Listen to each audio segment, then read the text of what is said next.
Hello, Mandela Robotics. How are we doing today? Let's get this party started and let's talk a little bit about relays.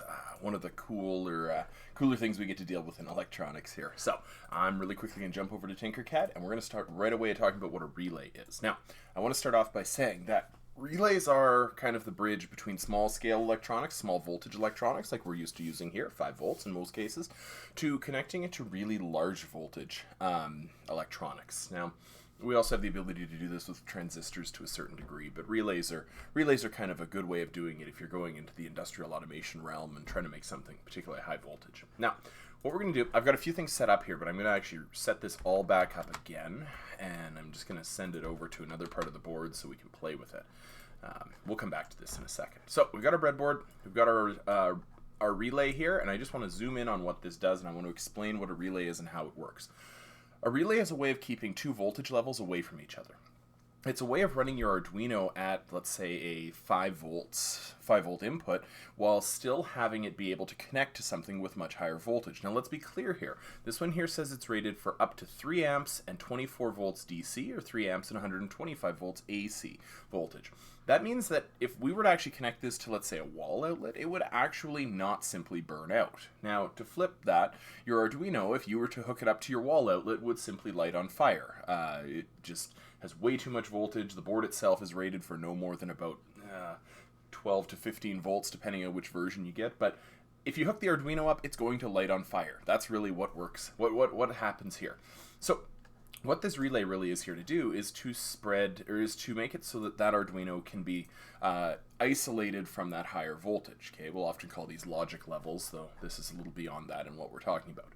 Now, in this, I'm going to talk with these terminals here. We've got 6 terminals on here. There are 1, 5, 6, 7, 8, and 12. Obviously, this is on the footprint of a 12-pin circuit, but we have nothing on 2, 3, 4, or 9, 10, 11. So let's start with terminal 1, terminal 2, and we're going to actually focus in on the actual schematic that's on the relay here, because it explains a whole lot about how this works. The relay itself is going to work with 2 distinct circuits. You'll notice that you have this little coily bit here. This is actually an inductor or inductance circuit that is going to act as an electromagnet.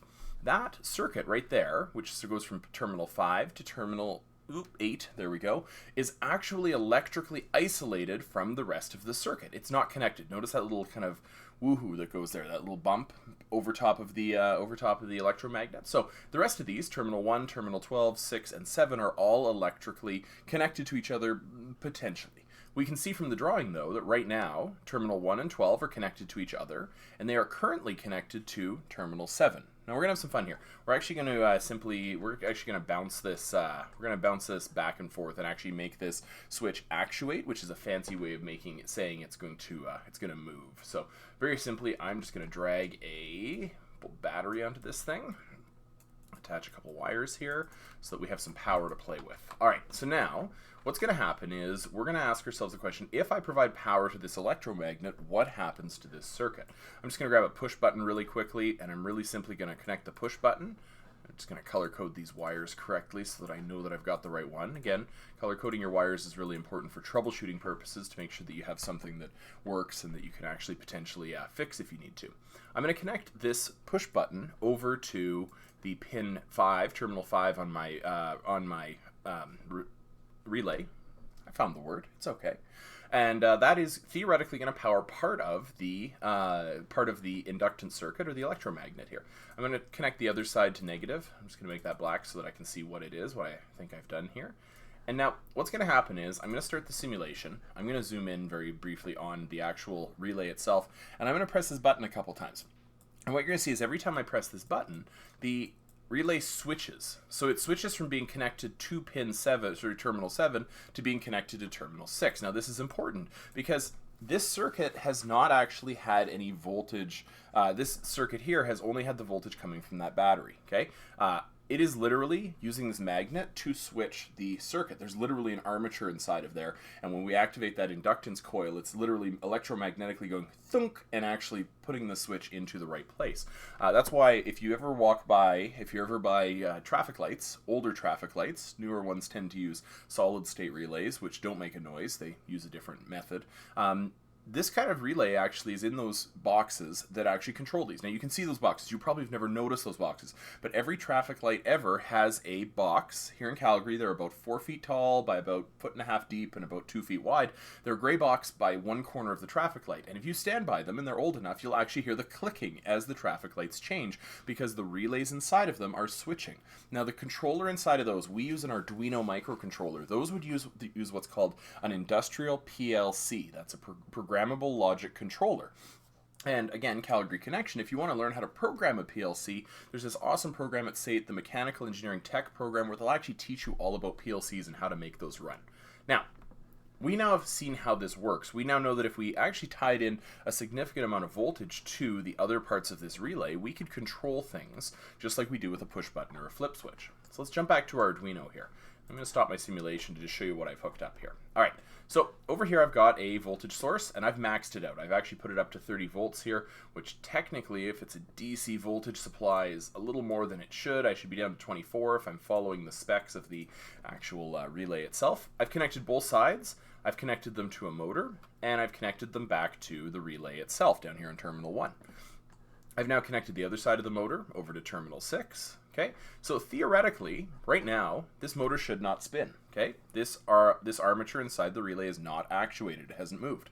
But as soon as I activate this coil here, oop, I moved it, that's bad. As soon as I move this coil here, it's going to switch, and it's going to provide voltage going through those 2 green wires there, through the motor, and it's actually going to work. Now, in my Arduino, I've used an Arduino which functions at 5 volts, and I've run it through the inductance coil, and I got 2 purple wires here just to ground and pin number 13, and you may have guessed it by now, we actually have a blink built into this. If I go to my code, I've just got a pin 13 blink code, so this pin here should turn itself on and off every 1 second, which should switch this relay every 1 second. Let's take a look. Okay, relay is switching back and forth. It's actuating every second, and every second as well we're seeing that this motor spins at about 50,000 RPM. Huge. We have a lot of power going through this thing. This allows us to work at a voltage level, 24 volts here, that the Arduino couldn't take. The Arduino would literally take its voltage regulator, this guy right here, and it would actually light it on fire. It would actually burn off the board because it's meant to actually split the voltage, and it doesn't quite work that way. Now, the question is, what else could you connect here? Well, we can connect all sorts of things. I've connected doorbells through this kind of thing. We've connected robot motors through it. You could connect high-powered lights. I'm going to leave the warning here, if you're ever playing with this with an actual kit in person, don't work at high voltage levels unless you're actually trained to do those. Up to 24 volts DC, probably not going to harm you badly, but if you are actually working with those high voltage levels, make sure you have some additional training and safety measures built in so that you don't hurt yourself with those. But that's basically how these relays work. Last note, and it may be relevant to some pieces of this project for this class. This is another kind of relay here, and if you look at this relay is exactly the same as the initial relay we played with. The only difference is it has many, many more pins on it, many more terminals. I'm just very quickly, I'm just going to run the power from my example circuit here over to this relay to just show you that this is the example of, I believe the term is the double throw. It actually has multiple switches on the same relay, and as we can see, it's going to allow us to, if I've hooked it up properly, we've got this one here, terminal 10. I've started this up, and we should be getting power every 1 second here. Let's take a look. There. Do I have it on the right place? Terminal 16, terminal 1, those appear to be connected. No, I appear to not have it moving. All right, that is super interesting. Let's take a look here and see what's happened with this one. I'm just going to copy and paste a new one, and I'm going to move it over to my test circuit.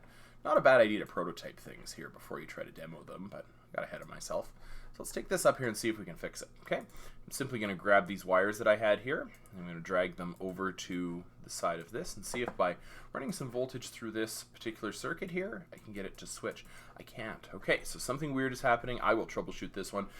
Play with the black relay for now for your assignment, and life is good. I hope that explains how relays work, how we can actually make them work to run a robot, 1, 2 motors, however the case might be, and actually make something function. Cheers, have fun.